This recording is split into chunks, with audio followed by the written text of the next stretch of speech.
Hello, everybody. It is Dr. Stuart Allen Swerdlow. And Janet Diane Moria Swerdlow. And this is the Expansions News Podcast for the third week of September 2018. And it's very autumn-like outside. Been very cold here in the mornings lately, and I'm very grateful for that because I don't like heat and humidity. Except in relationships. Then I'm very hot. Right? And humid. No, not humid. Humid. That's a good one. You heard it here first, folks. The weather today is humid. Very humid for Dr. Stu. Yeah. No, Stu Art. Yeah, I'm the art of Stu of humid. You very mad. Anyway, serious news. Not from Sirius A, but serious information. And I start this week with the Middle East, especially Israel, because a lot of things have happened.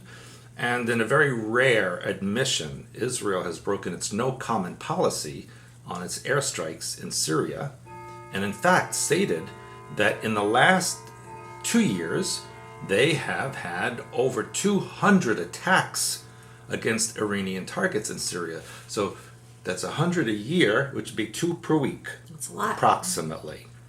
Yeah, and here's the other information, which I think I reported on to you, but now it's confirmed, that they claim, a new report claims Israel has secretly armed and funded at least 12 Syrian rebel groups in southern Syria since 2013. And that's under Operation Good Neighbor. Howdy, good neighbor. And then they bomb you? It's a beautiful day in the neighborhood. Yeah. And of course, this was to prevent Iran-affiliated forces from entrenching near the Israeli border.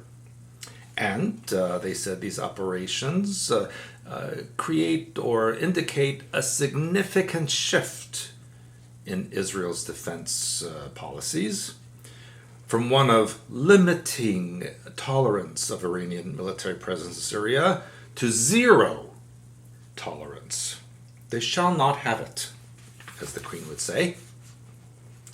And in May, this past May, Israeli Prime Minister Benjamin Netanyahu said that, quote, "We believe there is no place for any Iranian military presence anywhere in Syria," unquote. And here's the thing, Israel really doesn't trust anybody, and so the reasons are that Israel is not entirely convinced that the Trump administration will help them with in Syria against Iran, nor can they rely on Russia to keep Iran in check, and Trump has been notoriously reluctant to allocate American resources to Syria, which I think is okay, and has said on various occasions that he wants U.S. forces out of the country very soon, and I would agree with that. I think the Israelis are quite capable of defending themselves against anybody. And another reason is that there is a strategy of opposing Iranian military presence anywhere in Syria, because that will help the Sunni Arab bloc, remember the Shiite and Sunni, which will bring them closer to Israel, because they are also enemies of Iran, particularly Saudi Arabia and the United Arab Emirates.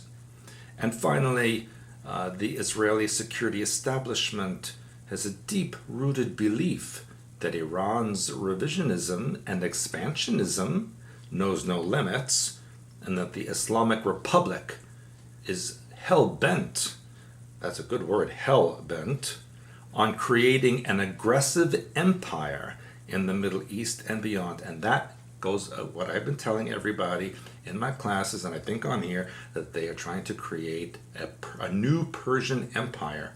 And that's why the Arabs hate the Iranians, because Iran is Persian, not Arab. And the Arabs remember when Iran invaded their countries centuries ago and killed Arabs. And the class that you gave in September addressed this, and I think there might be a little bit more information coming up in January, depending upon. And I'm going to tell you something else. You know that very recently, I'm not sure if we reported this or not, that there was an Iranian military parade in Tehran, where they opened fire on the parade and killed several of the military participants. This is part of the revolution, a new revolution in Iran, and the government of Iran in its present form will be eliminated. And again, I repeat, October surprise, Red October, read my blog. And a sad related development, that the Russians have accused the Israelis of causing the shoot-down of a Russian military aircraft, killing 15 Russian military people on board. But of course, the Syrians actually shot it down. And President Vladimir Putin said that the shooting down of the Russian military plane near Syria's seacoast was the result of a series of tragic and chance circumstances. This differs from what his defense ministry says, because Russia's defense ministry accused Israel of indirectly causing the incident. The ministry said that while Syrian anti-aircraft had mistakenly shot down the plane, the Russian plane, Israeli jets flying nearby had put the Russian jet in the path of danger, and it threatened to retaliate over what it called a hostile act. They said, in this case, Russian-Israeli agreements on the prevention of dangerous incidents were not observed. As a result, a Russian airplane came under fire from Syria's anti-aircraft systems, which, by the way, the Russians gave to Syria, so they really shut themselves down.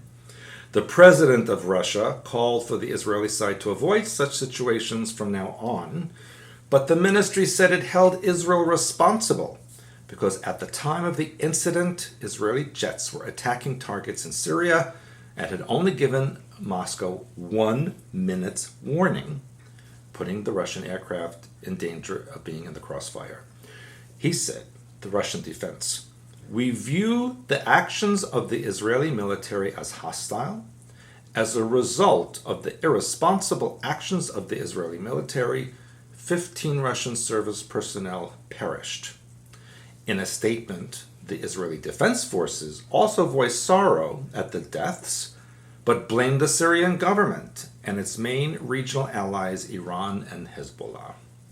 The Israeli Defense Force said that an inquiry into the incident found, quote, extensive and inaccurate Syrian anti-aircraft fire, which caused the Russian plane to be hit and down. And I would agree, the Syrians, they just shoot at anything in their aim. They just shoot it in the sky. The Syrian anti-air batteries fired indiscriminately, and from what we understand, did not bother to ensure that no Russian planes were in the air. So why didn't they inform the Russians? It added that by the time the Russian plane was struck, the Israeli jets were already back in their own airspace, so there couldn't have been a cause. The Russian plane was not within the area of the operation, it said. I think there's a lot more behind this story. But the Russians said, this absolutely does not correspond to the spirit of Russian-Israeli partnership. Now, update on this story just today. Well, this last couple of days, an Israeli defense team went to Moscow with information to prove that they did not cause this incident to occur. And there's conflicting reports on whether or not this was accepted or rejected by the Russian Defense Ministry, although Putin seems to be standing in the middle. He doesn't want to say, he lets other people say bad things. And there are some media reports that the Russians have retaliated against this by releasing information exposing Israeli operations in Iran and Iraq to destroy. So they're like, oh yeah, well, we're going to tell everybody what you did. So there. The whole thing is really ridiculous, and according to Israeli reports, they gave Moscow more than a minute's notice, and the planes were not in the area when this occurred, and that the Syrians just shoot at anything that flies in the sky and they don't even know who it is. And I tend to believe that story. It just sounds kind of like a big mess at this point. The Syrians never had a good military. They lost every war ever. Oh, they're very poor country. It has nothing to do with poor. It has to do with they're inept in military. Anyway, and I think there's other things going on behind the scenes here. I'm not going to say anything that I know for sure, but it's a possibility that maybe there was no Russian airplane crashed. Or maybe it was empty. Or maybe this was a setup, and so on and so on. I will do more research. Now, back to the United States, to a very, really disturbing situation. As you know, that Judge Brett Kavanaugh is being, the proceedings for his confirmation as Supreme Court judge.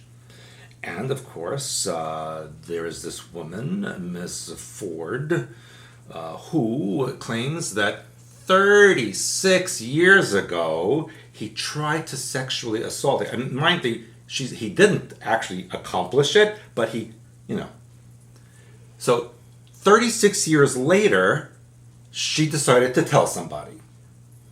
That makes it really serious.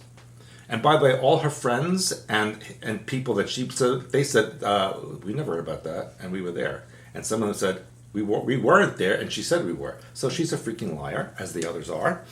But guess what?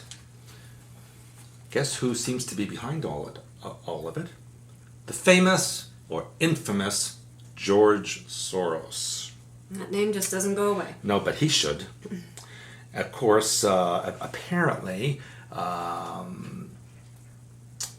Kavanaugh's confirmation, this woman who's against him, she is connected to him in some way, because apparently her lawyer, Deborah Katz, the attorney for Christine Blasey Ford, is the vice chair of the Project on Government Oversight, an organization that has been directly funded by Soros's Open Society Foundation.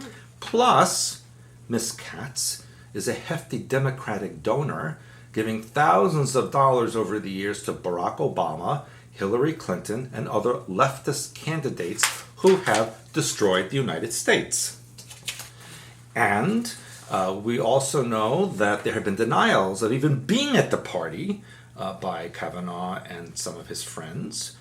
And here's some interesting thing. Kavanaugh has a friend, actually, a woman. She said, I've been friends with Brett Kavanaugh for over 35 years and dated him during high school. Her name is Maura Kane. And in every situation where we were together, he was always respectful, kind, and thoughtful. The accusations leveled against him in no way represent the decent young man I knew. We remain good friends, and I admire him as a husband, father, and professional. Another woman, who said she dated Kavanaugh in college, released a similar statement vouching for his character completely. People should also know that Miss Ford, the accuser's parents, had a foreclosure where Judge Kavanaugh's mother, who's also a judge, presided over that case and created the foreclosure. So there's a little bit of a vendetta going on here. Again, I ask, why did she wait 36 years? Why didn't she file a police report? And I think she's a setup just like Stormy is. Now, don't you think it's interesting that there's 3 people with all their last names starts with a K? Katz, Kane, and Kavanaugh. KKK. Ooh. Don't you think that's interesting? You are so smart. Because there aren't that many people with K last names. No. Well, that's very interesting, and I'm glad that you brought that up. I think that this is, again, a situation created by Hillary, Dianne Feinstein, Nancy Pelosi, George Soros, all of the criminals who have an active agenda to destroy the United States and destroy your freedom and everything on the earth to become under their control. And they're setting up this Kavanaugh. And to me, anyone who attacks anyone that Trump appoints is part of the criminal agenda. But you know what? Their days are numbered. Again, I will say, Red October. And here's something that I was glad to read, going to medical information. And this is from the UK. Not that I trust the UK. I was going to say, usually you run the UK medical system down. But sometimes they say something good. My grandmother would say, even a broken clock is right twice per day. Mm-hmm. So maybe this is one of the right things that the UK said. Maybe. So doctors there have found there is no evidence of a link between high levels of bad cholesterol and heart disease, which I've been saying for umpteen years. And they said the number of leading cardiologists say statins taken by millions of British people for cholesterol don't have any benefit. But they do have a very bad effect because all statins will destroy your liver, your kidneys, and your brain. Well, and then your heart, because they Yes. destroy your liver's ability to make CoQ10, which your heart needs. So these findings were published in the, and I like this name, the Expert Review of Clinical Pharmacology, which suggests the drugs won't treat heart disease, and they say high bad cholesterol levels don't necessarily lead to heart disease. Some people, it's just normal. 17 physicians from across the world appear to have dispelled the theory that there are links between having high LDL-C levels, known as bad cholesterol, and fatty deposits that clog the arteries. The scientists from the UK, US, Ireland, Italy, Sweden, France, and Japan wrote, quote, "We suggest clinicians should abandon the use of statins and PCSK-9 inhibitors," unquote. Finally, some medical truth. So put that butter on your bread. We've been doing that all along. We believe in Make sure it's organic, and make sure, don't use margarine. Margarine is nothing but congealed oil from the ground. It's petrol. Now, my last story has to do with what's going on the Earth, and I've been reporting on Yellowstone for quite a number of years.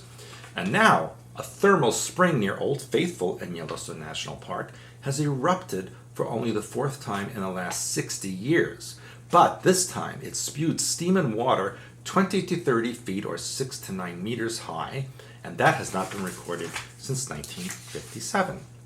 The eruption is among new thermal activity seen over the last several days, and it's near Old Faithful, so something's going on under there. And the activity includes new erupting vents and surface fractures, and they're actually closing the boardwalks near the geyser basin so people don't get burned as it things flushes out. And according to a Mr. Herbert, who is in charge of this region of the park, he says it's still in flux.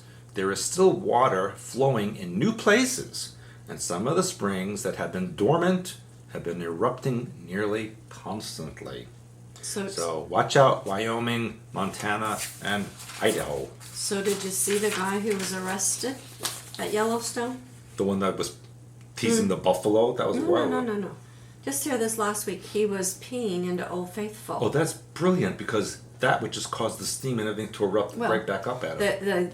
The park ranger could be heard yelling at him to get away. He laid down. He peered into the pit, and he apparently peed into the pit. And they were yelling at him, and they said that he was fine. But what happened to him, again, that story was kind of dropped, but that video was all over the internet for 2 or 3 days. These are brainiac people. I'm surprised you didn't see it. But that's almost as bad as peeing outside on the streets of Paris. And when they talk about how and Amsterdam. People who get off the trails, that they are disintegrated from the heat. Yes. They find nothing of them if they get into one of those. I've reported, I think last year, about two men in different events where one went swimming in the spring and evaporated, and the other one fell in and just decomposed instantly. So that's what I said. These people are doing these things. Stupid people. But it was interesting. It was all over the internet, so perhaps there was some kind of a ritual going on there. It's like those people that are doing the selfies 3 centimeters from the edge of a cliff. And then they fall. That happened in Michigan. Recently? This week. Oh. I believe it was an Australian woman who stood on a cliff high up over Lake Superior. Mm-hmm. It was like several hundred meters high, and she stood at the edge and fell right down on the rocks and died. How awful. Well, not bright to do that. No, it's not. But people don't respect the outdoors or nature. They don't understand what it is these days. They're like so disconnected. Mm-hmm. All right, so on to my stories. First of all, you remember last week I reported on the mysterious evacuation of the Sunspot Observatory. Oh, yes. So now what the official story is, this was very interesting to me, that they concluded that it was a computer forensic search for child pornography. So that's why they had to shut down observatories all over the world, because this one had Yeah. something. And not only that, but that's why they had to come in with Black Hawk helicopters and everything Right. else. Now And they're close saying, the post office. yeah, they're saying that that really is not unusual for Black Hawk helicopters to be in the area. That's what they're Except saying. no one's seen them there before. Well, I'm just telling you what the reports are officially saying. Right. So anyway, they're claiming that it was a janitor who was downloading these pornography things, but his name was on the warrant, but he was not arrested. So why wouldn't they just go and get him? Why would they shut down the observatory? Yeah, that's why I said it's very, this cover story. And then once the cover story was told, like everything else, it's dropped. We don't have any other updates about anything. It's just done. So I don't know if we'll ever hear anything more about that, but if you're a local person and you know something we don't know that's on the national news, let us know. We were there a year ago. Yeah, we were. And then, speaking of space, did you know that the Japanese Space Agency, There is one. they're apparently a big one, It's called the Sushi Space Agency. they made history by landing 2 rovers on an asteroid.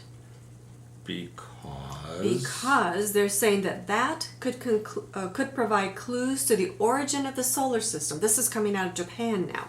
Apparently, the Ryugu asteroid That's your language. is about 1 kilometer wide and approximately 280 million kilometers from Earth.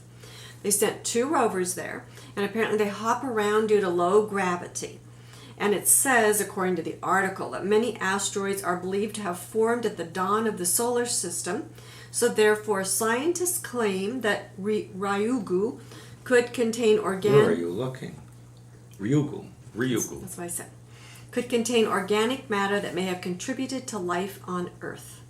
Not only that, but they believe that this organic material and water are considered the seeds of life. So how about that? So by exploring Ryugu's surface and taking samples, they said the missions could help scientists explain the origins and evolution of the Earth. Now, to me, again, it sounds like a made-up story, right? I think that the Japanese are trying to invade the solar system again. Yeah, well, I just think it's a very interesting story because something to me sounded way off here, but I want to report it to you because let's see where this leads. Because I've never even heard of the Japanese Space Agency, have you? No. I And had all of a no sudden, idea. they have one. Except maybe they were going to fight Godzilla or I don't know. Rodan or something like that. Supposedly, it took these space rovers 3.5 years to get there, and they're due to return back to Earth in 2020. Well, that's like Japan Airlines when they're delayed. Yeah. Anyway, interesting story. And now, under the oceans, from out in space, under the oceans, did you know that strange footprints have been found on the bottom of the ocean floor? No. And this, again, comes from a deep diving robot as part of a British study, your new favorite country, I guess. The scientists ruled out the possibility of the mysterious tracks being the result of mining or scientific operations. At the bottom of the ocean? This is actually between Mexico and Hawaii. Now, that's a big expanse, right? Yeah, I don't think people be walking on the bottom. They said it was discovered ocean. 2.4 miles below the surface of the Pacific Ocean. How many kilometers is that? Somebody really held their breath for a long time to About get down there. 5 kilometers? How many miles? 2.4. About 2.5 miles. So It's about about 5,000 kilometers. No, 5. 5 kilometers? 5 kilometers? Yeah. Okay, yeah, you're right. All right, so now listen to this. The mysterious tracks measured 6.5 feet in length, So about 2 meters. 13 inches deep. That's like 3 meters. And the lead research person said analysis revealed that the depressions were not randomly distributed. Yes, but was it like a shoe or like a? They don't say, but the lead researcher adds that it's most likely deep diving whales. Now this is With feet? Well, they just said footprints. So anyway, I just thought, or tracks, maybe they said. Yeah, tracks. 6.5 feet in length, 13 inches deep. And so the whales dive and rub their bellies against the ground and then go up. But they said it's not random. They're not random. So it's like down and up and down. And So, up and yes. down. I think it's a big sea monster. Now, they also say apparently that similar tracks are found across the globe. And these suggest that the large aquatic mammals can plunge this deep and even more. Okay, they really need a new writer. Yeah, that's what I thought. But they're telling you about something under the ocean. That's the point in the article. Okay? This was the area, by the way, where back in the 70s or 80s, they had dropped a sonic photograph, like to hear sound. And at one point they heard such a loud noise coming from some kind of creature that they said would have to be ginormous. Yeah. Well, maybe this is it. I don't know. But they're telling you something that's under the sea. So that's what you wanted to get from this. Now, do you remember also that I had told you a couple weeks ago that the EU is considering getting rid of daylight savings time? They should get rid of the EU. So, apparently on September 14th, they actually abolished the twice yearly clock Really? change Get out. beginning October of 2019. Oh. But member states were given until April to decide, I guess this coming April, to decide whether or not they would remain on summer or winter time.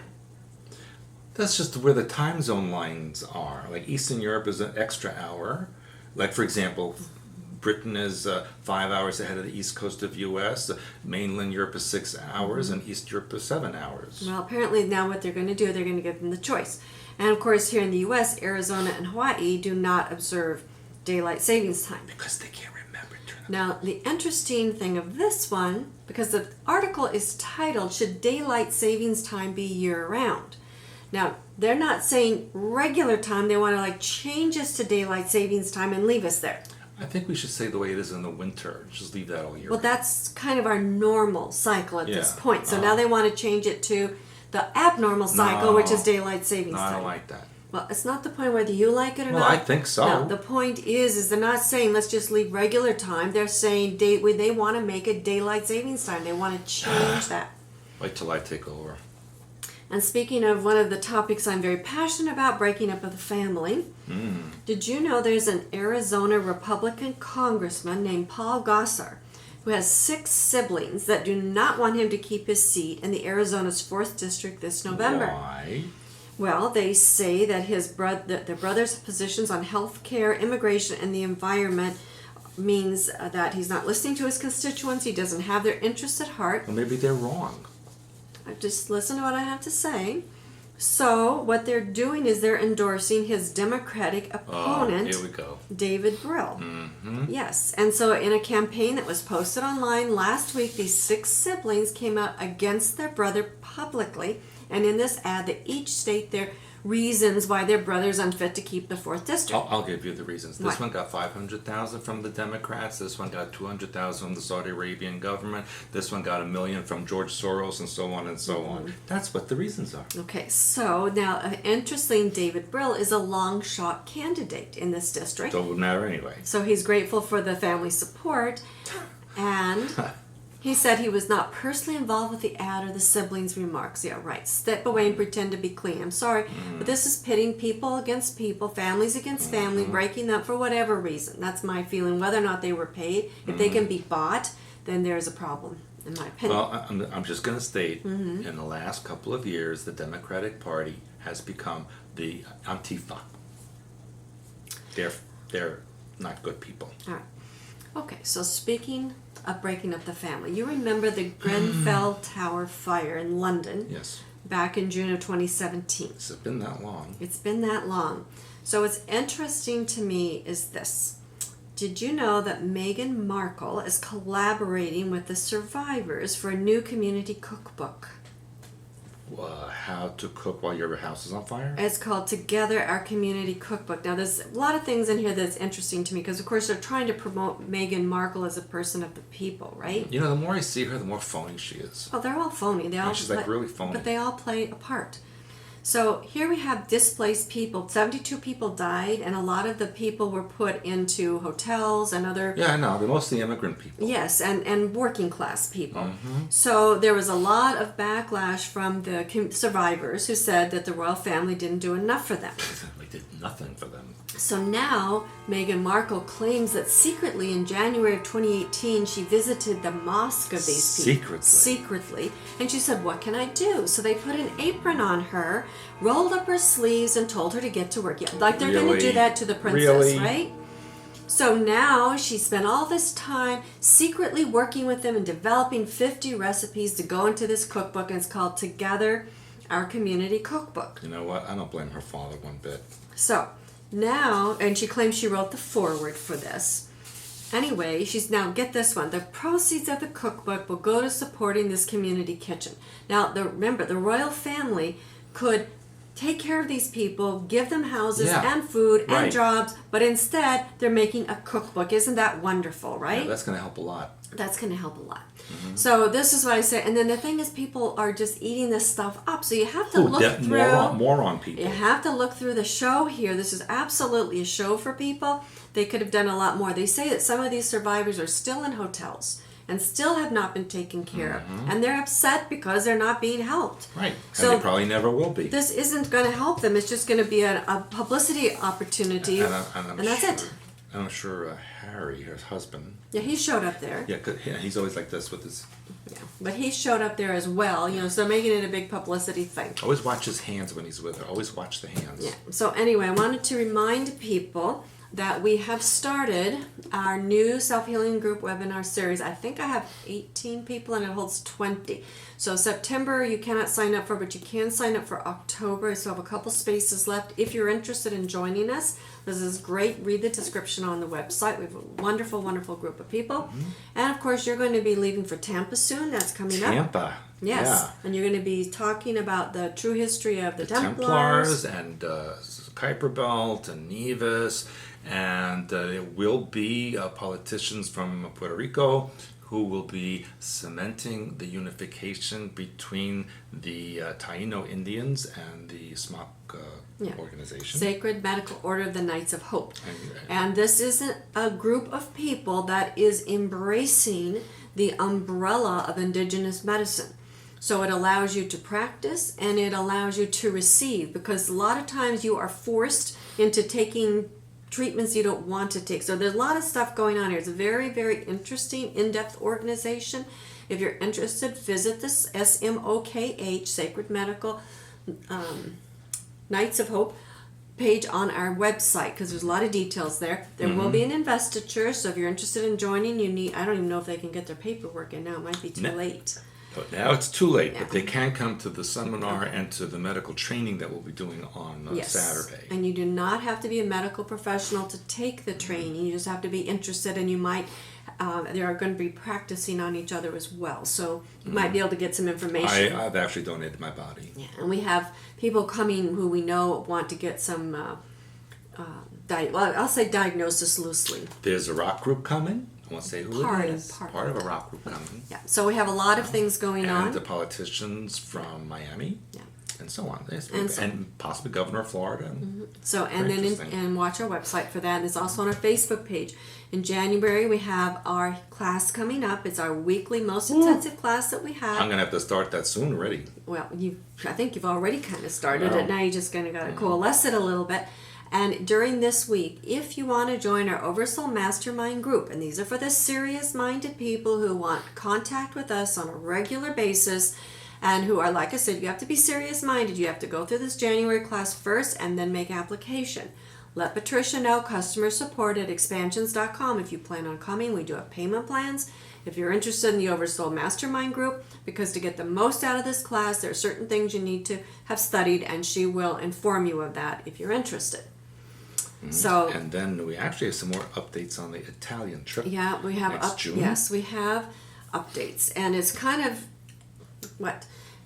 quasi in place. Quasi-Japanese. Quasi, because not only we're going to be adding on, we believe Romania, which a lot of secret stuff happens in Romania. Because we have, can I tell them why or not? If you want. Yes, our friend who is a lawyer in Romania, and became very famous recently for her work. She is buying a hotel and a restaurant in Bucharest, and she has invited our group. Yeah. And it's a very lovely Italian style hotel, gorgeous, and it's called Casa Artisti. And there's a restaurant also that she's buying next to it. So we're working on dates with her. And so we will probably be going to Romania first, doing some tours there, then driving to Sofia, Bulgaria, where we have other friends who are helping us there. Working on the Bogomil connection, which is connected to the Waldensian people. And then from Sofia, we will fly to Milan and continue with the Italian Waldensian trip. So I'm going to remind you that we talk about the Waldensian people and True World History, as well as this book, Blue Blood, True Blood. These are great. If you want to know Stuart's story, Montauk Alien Connection, We can get this in an envelope. I can get 4 pounds. You can throw in, as Stuart says. Well, you could throw a steward in. Maybe. So anyway, these are the books you want to add to your library to help prepare you for some of the history things that we talk about all the time. Nothing will prepare them for January. Well, for January, you need Hyperspace Plus, you need Healing Archetypes and Symbols, Hyperspace Helper, and I don't know if I can get all of these in one envelope, but Decoding Your Life, we can come close. So all of these books will help prepare you for the January class, because we try to get everybody as much as we can on the same level, so that we can move forward. And in light of that, just as a reminder, I mentioned last week that it's such intense information that even though there are new people that we already have signed up for January, as well, all the old people are coming back from this past September.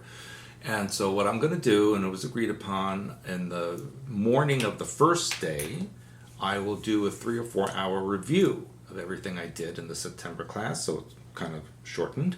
Like, you'll get a foundation so that you can continue on with the rest of the week. Yeah, and space is limited. In fact, we totally filled our September class with had no chairs left. No, so we had a waiting list. So once we ran out of chairs, that's it. So if you're interested again in the January class or Oversoul Mastermind group, please contact Patricia.